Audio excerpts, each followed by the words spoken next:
À l'intérieur de cette chambre de culture, l'irrigation a été coupée il y a 5 jours et la démonstration est stupéfiante. Sur ce pot-là, il n'a pas reçu le produit, c'est un pot témoin non traité.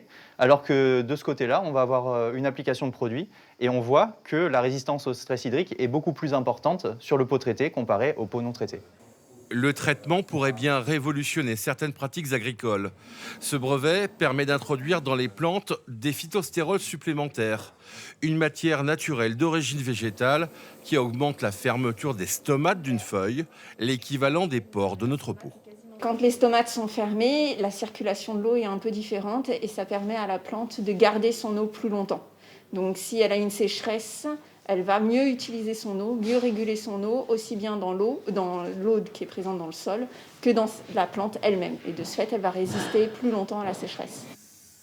Une plante comme le soja augmenterait ainsi son rendement de 10 à 20% en phase de sécheresse.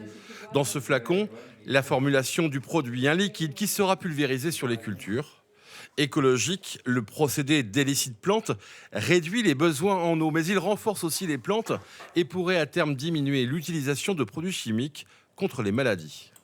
On constate que les phytostérols que nous utilisons sont aussi des agents que naturellement les plantes utilisent pour résister à des stress biotiques. Et donc, une voie de recherche que nous allons développer, c'est de la résistance, une meilleure résistance aux maladies, et notamment le mildiou en vigne. Le procédé contre le stress hydrique est en cours d'homologation sur le soja et le maïs pour une exploitation en 2022.